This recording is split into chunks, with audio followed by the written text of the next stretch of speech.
Hello, this is Branko Malic of Tribune.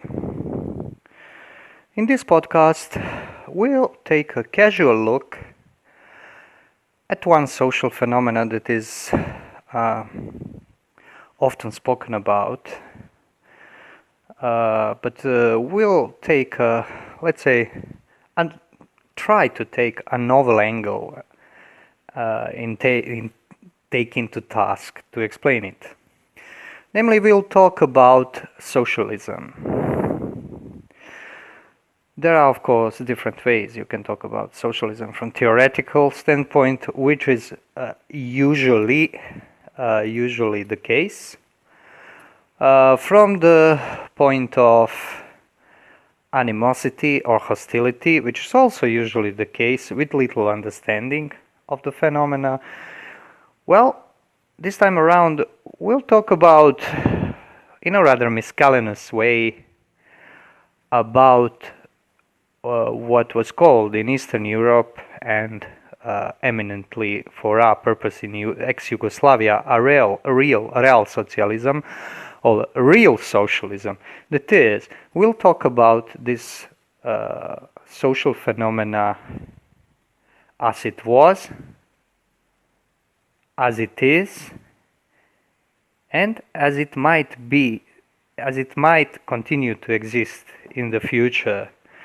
In the post-communist country, we'll focus on ex-Yugoslavia, let's say Croatia mostly, because this is where we are. And there is some degree of historical experience that Kali Tribune analysis can make use of.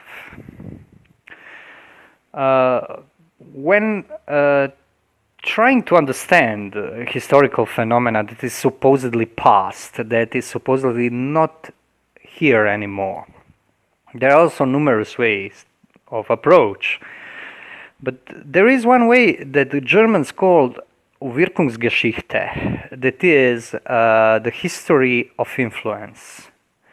That is tracing what remains of this phenomena that is supposedly past, that is supposedly not here anymore.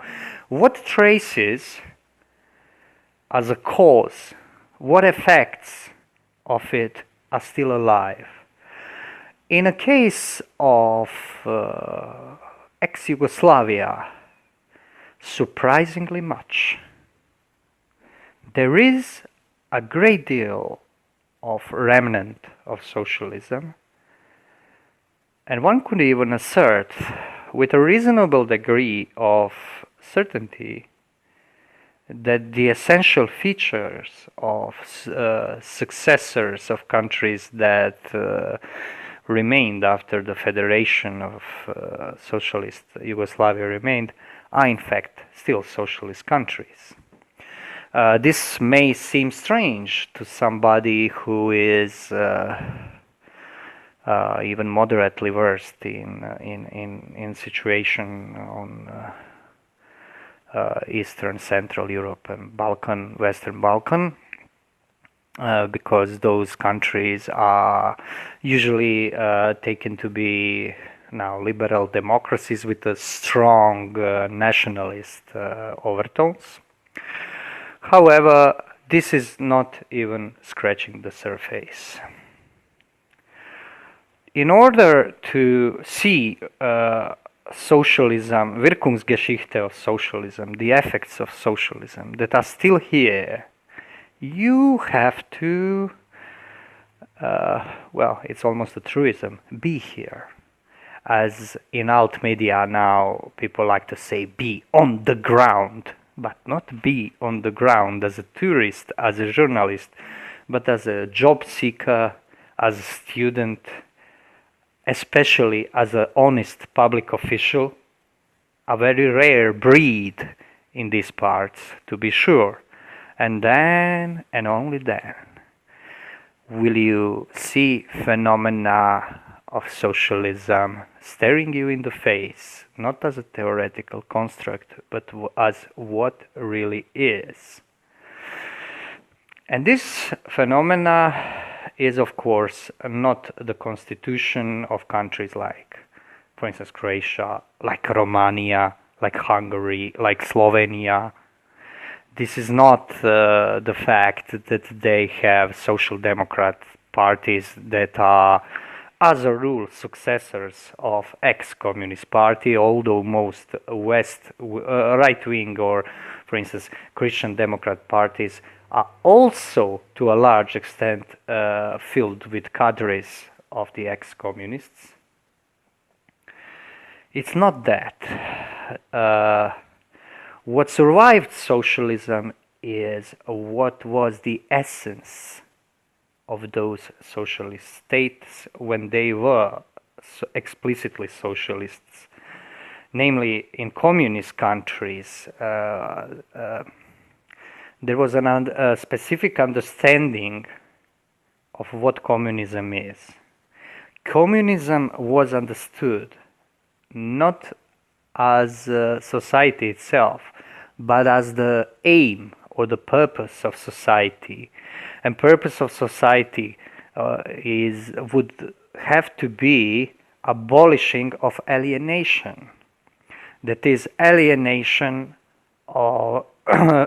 between man and the fruits of his labor, that would end up in some kind of abolishment of all traditional and especially capitalist, as they call it under this umbrella term, capitalist made, supposedly produced institutions, so-called social or political or cultural superstructure that was built on economic infrastructure. The real societies were called real-socialist, or as we called it here, naучный or znanstveni socialism. This means scientific socialism. And socialism was understood as a transitory stage between any given society and communism. And as such, it was by its very definition an experiment. This was an experiment brought about by small, very disciplined, in some sense very capable groups of people that worked as at some points as even as clandestine cells, or as secret society, even, because and they were prosecuted mostly everywhere. In Europe, in Russia, and so forth, it doesn't matter.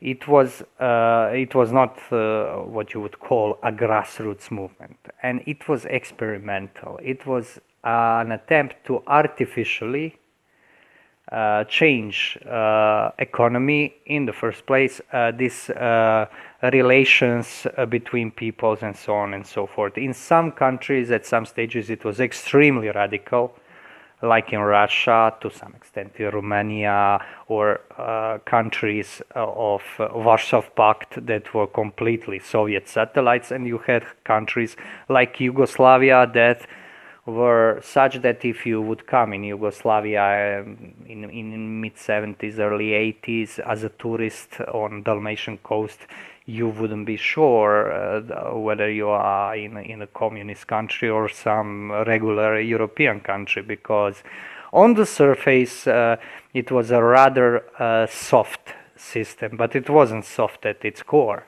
of course, as we shall see.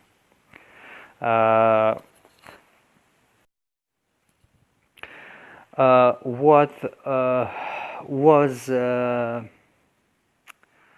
very important for all of these countries was the mean by which this transformation of society and transformation of man, a creation of new man that will transcend what they call a bourgeois man, will come to pass. And the substance of this transformation, the institution, veritable institution that was necessarily required to accomplish this, to melt all the different elements of society together was secret police or secret services, because police is a rather misleading term to call, for instance, Yugoslav civilian intelligence service, so-called UDBA, Uprava državne bezbednosti, would be misleading because policing was not the only purpose it had. The main purpose was running the country. At the early stages of the communist rule, the purpose were purges, mainly party members, dissenting party members in Yugoslavia. That was the purges of Stalinists or suspected Stalinists, because Yugoslavia at a very early stage in late 40s made a breakup with Soviet Union and went its own way to become more like American ally. They call themselves non-aligned, but it was a westwards leaning country, and it was at that time in Cold War very useful to West in its opposition to Soviet Union. But later on, the main purpose of secret services was running the show. Mostly because their people that were, let's say,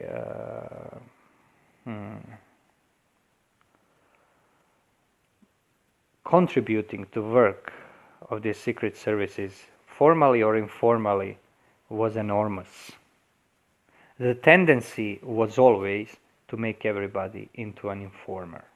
And this may seem maybe gloomy to somebody from the West who never experienced this, but it was not so much. It had a very comical aspect to it, because you had snitches that were informing on their neighbors and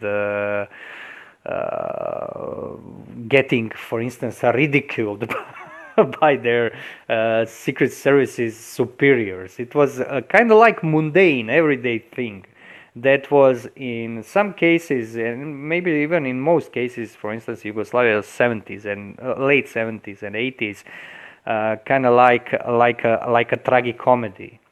But some aspects, and those aspects still survive, were not comical at all. UDBA, for instance, in Yugoslavia, and let's talk about Croatia, for instance, was the institution that had enormous number of subsidiary, let's say, accomplices in running the state-owned business, the businesses in the vein of energy resources management, energy trade, oil, for instance, electricity, for instance, waste disposal in big cities. That was an UDBA job, and it still is, just to go forward a few steps in the future, it still is. And practically all the main facets of civil society, not maybe education, but the cold, this let's say the motor of society, the economy that makes things running, the financial market, the financial control over banks, that were tied to that is, better to say, melded with state-owned big business, was in fact in the hands of those people.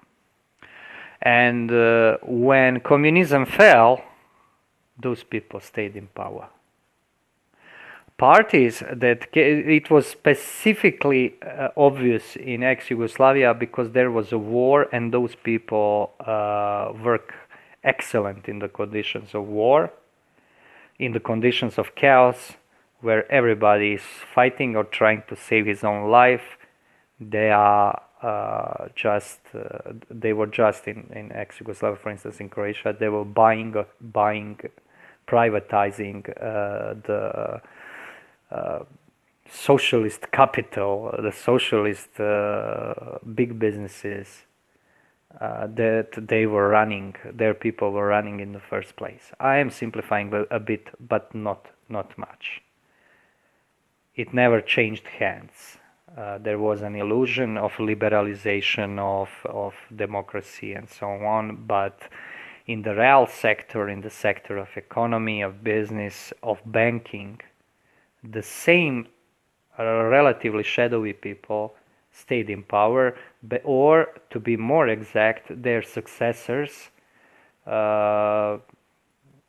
usually their children or people from the families that are in some way connected to them from before. And so when we are talking about Wirkungsgeschichte of socialism, if you want to see socialism in action in the Europe today, real socialism, if you are in a socialist country, you will find it in secret services. Because all elements of society are mutable and changeable, some more to a greater, some to a lesser degree, because society is not some eternal substance. But to an extent, some element of society is more real than the other, it is more durable, more stable under duress, under conditions of change. In socialism, the most stable, the most essential that is, element of society that remained after everything else changed was secret service. And these secret services, their successors are still running the countries. Yes, this is something that we see in ex-Yugoslavia. I'm sure that somebody from Hungary or Romania listening to this would have something to add to this also. There were countries that supposedly purged their communist leaderships, especially these clandestine, semi-clandestine leaderships. Some people, as far as I heard, that's something that Poles did, but I can't be sure because I'm not so well versed. When we talk of Russia, well, is there any need to point out who is the probably president president to life in Russia? What was his occupation? And everything is obvious. It is clear. The secret services survived. And this tells us something about this phenomenon of socialism, something that informs you much better than books, projections of what socialism is or should be, because this is what it amounts to in the end. And this is something extremely nefarious. It may seem, I don't know, maybe somebody from the West would say that this is not such a big deal, but in countries run by ex-secret services of communist states, there is absolutely no chance to significantly change dysfunctional institutions because they are benefiting from their dysfunctionality. There is no chance or very slim chance even to come to the positions not only of power, but even such positions as mid-level managers or in state-owned businesses, if you are not in some way connected, as it said here, if you don't have veza, as we call it, connection. And this makes a country and people to run in circles. And the reaction to this, for instance, reactions are fairy tale like libertarianism, where people get so fed up with this that they know that nothing will change because state is run like privately owned business. And in the sense, there are arguments that all states are run this way, but I would not agree, because in a small ex-communist country, you can be in position that you know, no matter what university you completed, no matter how smart you are, no matter how competent, if you are not in some way useful or familiarly connected to somebody higher up than you, you will get nowhere. We won't go into biographical details, but this is something. This is talking from let's say lived experience, something seen every day, something that is unfortunately inescapable insight, something that is very hard to doubt, because doubting this would be kind of like waking up from the ugly dream. But this waking up does not happen in these post-socialist countries with socialist essence still working, still active. And these libertarian reactions, for instance, they point to free market mythology of free market that is regulating itself, to abolishment, ideally to abolish social institutions, to abolish the state if possible, to abolish any kind of institutionalized solidarity. And what they amount to, when you scratch the surface, you see that they are quite acceptable to the people of this socialist mindset just described. Real socialist, that is the people who ran the actual socialist states. They can turn into libertarians at the whim. They have no problems with this, because public interest, their interest for them is public interest. And this is how it looks in reality. For instance, in country that has left communism 28 years ago, you still have same people. You still have, for instance, people who were advisors who had positions in Croatian government that are sentenced to life in Germany for ordering and planning assassination of Croat dissidents. But in the instance I have in mind now, it was not really a political dissident, but a man who knew too much about business of state-owned oil company. He knew too much, and they scared him off to run abroad so they can kill him, because Yugoslav secret services assassinated people abroad, if only they could, because this was the easier way to them. They employed criminals, street urchins, people, young people for instance, homeless that were in this state-owned institutions for orphan children, and that were prone to crime, to street crime. They would, if they figured out that they were talented, they would give them forged papers and send them abroad, in Germany, for instance, or Australia, or whatever, mostly in Germany, Austria. And then they could do their criminal business elsewhere, not making fuss in Yugoslavia, and in return, if there was ever need to assassinate somebody, they were the people to do it. In the war in Yugoslavia, for instance, a lot of those people were later on warlords. So one of the prominent was Željko Ražnatović Arkan, one of the top, if not the top psychopath of war in very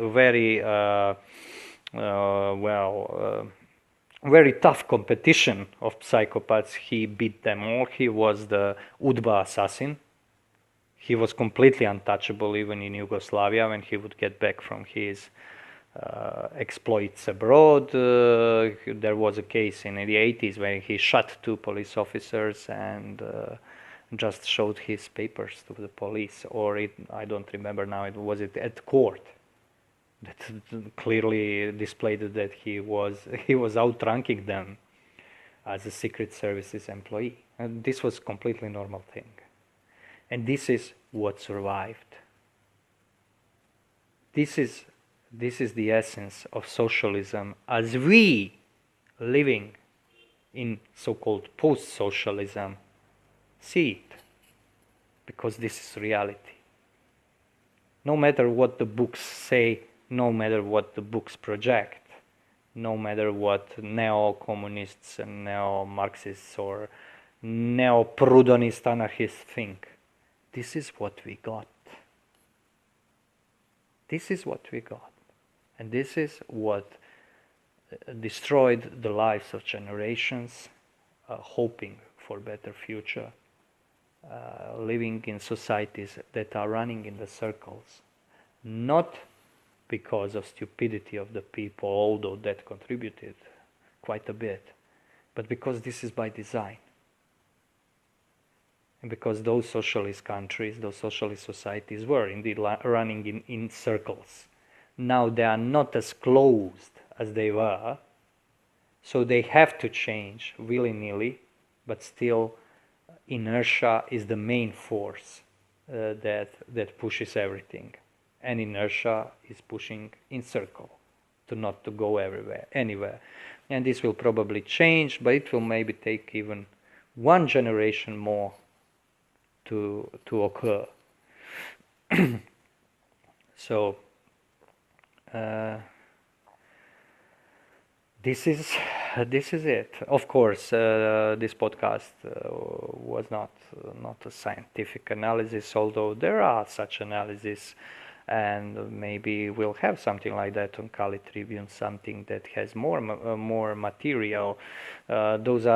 Problem is, this is really somewhat esoteric, because this means speaking to international public about, for instance, country that ceased to exist 28 years ago and its secret services. But it tells you a lot, because this is kind of historical archaeology in motion, where you in fact deal with realities of historical past, realities that are still alive.